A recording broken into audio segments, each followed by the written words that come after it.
Belakangan muncul tudingan upaya menekan demokrasi melalui jaringan kekuasaan. Ada klaim intimidasi terhadap mereka yang gencar mengkritisi. Muncul pula narasi intervensi terhadap kelompok politik yang kini sudah pecah kongsi. Menjelang pesta demokrasi, netralitas jadi jargon yang kerap muncul dalam seremoni dan orasi. Namun mulai banyak warga yang meragukan komitmen netralitas penyelenggara negara. Mampukah birokrasi menjaga independensi saat pucuk pimpinan tengah mengejar ambisi pribadi? Maka hari-hari ini kita melihat betapa banyaknya upaya membawa negara dan aparaturnya melayani kepentingan pribadi dan golongan. Upaya membawa negara dan aparaturnya kepada kepentingan praktis macam itu telah melahirkan social distrust, ketidakpercayaan sosial, ketidakpercayaan rakyat pada negara. Gaya berlawanan penguatan dan penjegalan demokrasi adalah pertarungan abadi.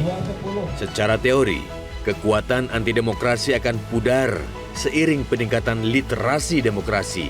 Yang jadi persoalan, apakah publik ingin memperkuat demokrasi atau menikmati hidup di bawah otokrasi atau bahkan memilih untuk tidak peduli? Sultan Syahrir pernah menyatakan, gejala feodalisme masih kuat mengakar pasca kemerdekaan. Padahal feodalisme bertentangan dengan cita-cita pendirian Republik Indonesia, yaitu kesetaraan derajat seluruh elemen bangsa. Pemerintah di mata Syahrir adalah pelayan rakyat, bukan tuan penguasa. Baik, terima kasih Anda masih bersama kami di Visi Negarawan. Dan sebelum kita memulai diskusi, kita akan lihat dulu satu jejak pendapat yang kami lakukan di media sosial. Apakah ASN, TNI, Polri ini akan netral dalam pemilu serentak 2024? Hasilnya, 54% mayoritas responden meragukan netralitas birokrasi TNI dan Polri dalam pemilu 2024. Nah, ini terkait netralitas TNI, Polri, ASN, balik lagi tadi kita berbicara kepercayaan begitu ya Bu Valina ya. Kepercayaan akan menentukan legitimasi pemilu dan legitimasi pemilu sendiri akan menentukan stabilitas pemerintahan ke depannya. Dengan kondisi saat ini yang kita lihat, kita dengar, kita alami begitu, kira-kira akan seperti apa kondisi Indonesia pasca pemilu? Ya, ini menjadi tugas kita bersama ya untuk menciptakan satu free and fair election 2024 ya. Supaya pemerintahan baru yang terbentuk maupun parlemen baru yang terbentuk itu mempunyai legitimasi yang kuat. Kalau legitimasinya kuat, mereka ditrust oleh masyarakat. Kalau ditrust, maka mereka bisa bekerja secara efektif untuk merealisasikan ya berbagai tawaran program ya pada waktu yang mereka sampaikan pada masa kampanye. Kalau tidak ditrust, itu berbahaya Mbak. Sebab itu akan menciptakan satu situasi politik yang tidak stabil. Kalau situasi politik yang nggak stabil, maka program-program pembangunan ekonomi juga nggak bisa berjalan secara baik. Jadi ini tugas kita bersama. Nah yang kedua tadi mengenai persoalan apa tadi itu mengenai netralitas birokrasi ya, netralitas TNI Polri, memang itu menjadi isu yang selalu muncul dari pemilu ke pemilu. Kenapa birokrasi itu sulit netral? Kenapa birokrasi itu menjadi rebutan dari para pemain politik kita? Ya oleh karena birokrasi itu kan punya kekuasaan politik yang cukup besar juga ya. Sumber daya manusianya, sumber daya ekonomi dananya ya, sumber daya organisasinya yang besar ya. Yang jumlahnya kalau dijumlah seluruh Indonesia kan jumlahnya hampir 4,5 juta jumlah ASN kita. Jadi birokrasi ini mudah sekali dijadikan alat politik dari mereka yang sedang berkompetisi baik itu di dalam pilpres maupun pilkada. Nah, saya kira ini mesti menjadi perhatian kita bersama untuk bagaimana caranya agar masyarakat ini juga mewaspadai ya dan juga mengawasi ya mengenai soal isu netralitas birokrasi dan TNI Polri ini ya. TNI Polri itu tugasnya adalah TNI adalah menjaga keamanan. Ya, Polri menjaga ketertiban masyarakat. Baik. Jadi peran mereka memang dibutuhkan untuk free and fair election itu, tapi tidak masuk ke dalam substansinya. Jadi nggak cawe-cawe masuk ke dalam. Mereka tuh di luar, gitu ya. Untuk menciptakan suasana yang kondusif supaya pemilu kita ini benar-benar aman, tertib dan damai. Baik, gitu. baik. Jadi partisipasi masyarakat itu juga penting sangat sekali. penting Iya. begitu ya untuk Iya. ikut juga mengawasi begitu Iya. ya. Baik. Nah, Romo Beni, kalau kita melihat juga tadi dikatakan setiap pemilu itu terkait netralitas ini selalu muncul narasinya. Nah, kemudian juga narasi kecurangan terstruktur, sistematis dan juga masif ini juga kerap muncul ketika pemilu akan berlangsung. Nah, kemudian apakah ada indikasi di 2024 ini sejarah akan terulang kembali terkait dengan hal ini? Ya, kalau kita melihat ya potensi itu pasti potensinya besar ya. Karena apa? Karena ada kepentingan tadi. Nah, maka untuk membuat netral 100% itu susah. Tetapi bagaimana mencegahnya? Nah, untuk mencegahnya memang mau tidak mau harus ada kekuatan masyarakat sipil.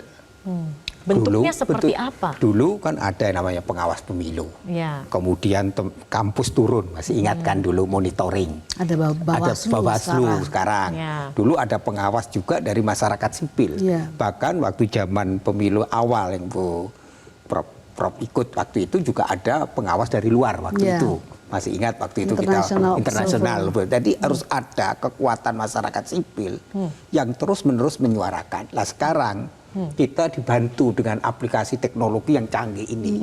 Jadi menurut saya dengan kekuatan sumber daya manusia yang luar biasa, kemampuan teknologi digital yang luar biasa dan kemampuan media yang kritis itu dan kampus harus menyatu menjadi kekuatan. Jadi bagaimana masyarakat itu menjadi komunitas pemutus kata bukan pengiyak kata. Pemutus kata itu berarti secara aktif, kreatif, inovatif, terus monitor. Karena tidak ada wadahnya, jadi sebenarnya media sosial atau teknologi bisa digunakan. Itu bisa digunakan sekarang ini. Nanti kalau kena ITE bagaimana? Kan ada fakta data kan. Kalau mereka kan kelihatan sekarang. Kalau ada orang nyopot, kan kelihatan di potret. Masa dia memalsukan, itu kan terus ada rekaman video, kan secara mudah kan. Tetapi harus dibuat sistem pengawasan itu monitoring. Maka di sini harus gerakan masyarakat sipil dan gerakan seperti dulu lagi masa reformasi itu mengawal demokrasi yang bermartabat itu. Demokrasi bermartabat itu hanya bisa kalau mengembalikan dari kekuatan intelektual, budayawan, agamawan, universitas dan masyarakat itu bersatu padu.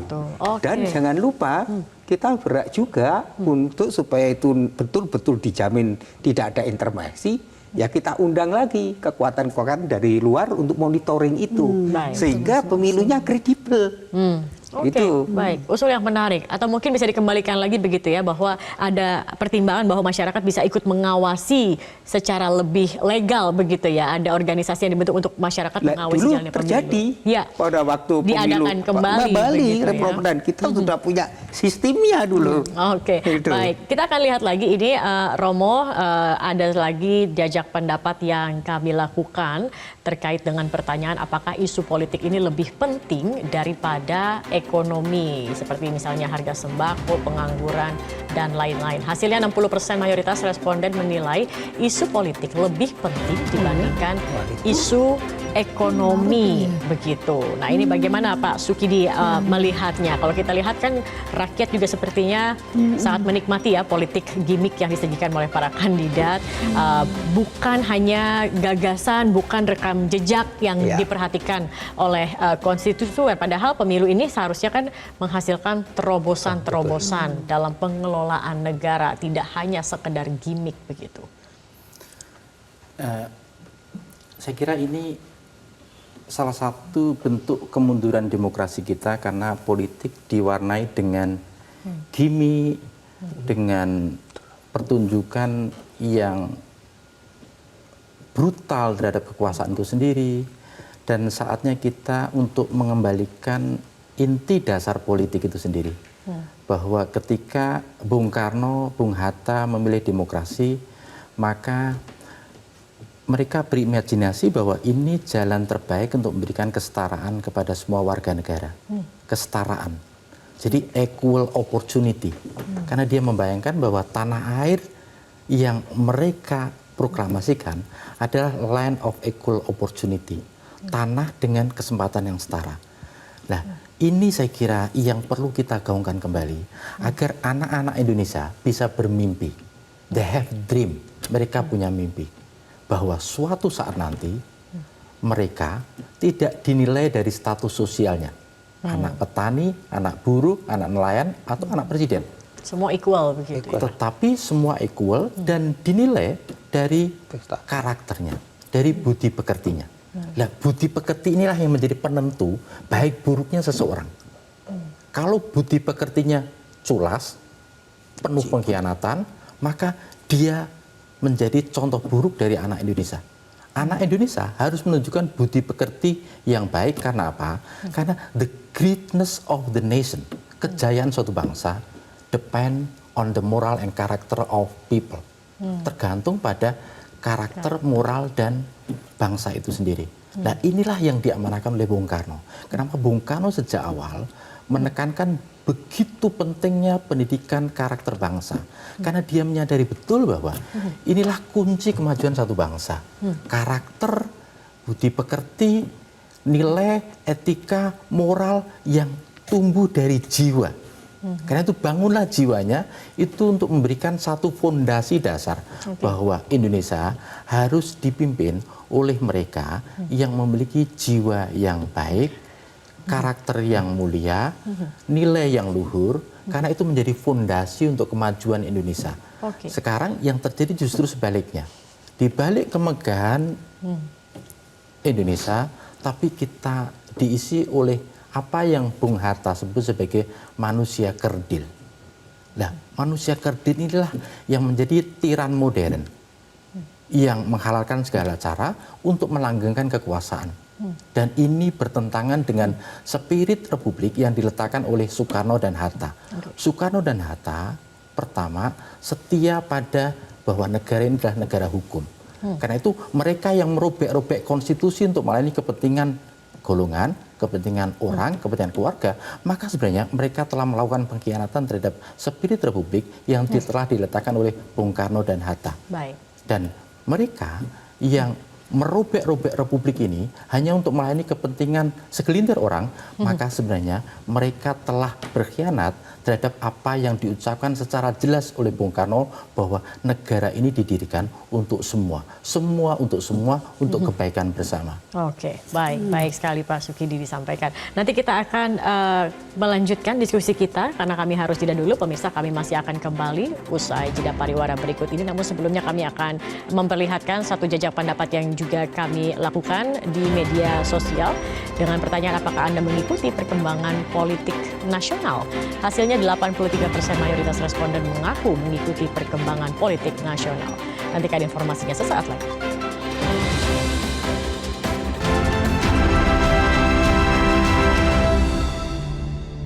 Jelajahi cara baru mendapatkan informasi. Download Metro TV Extend sekarang.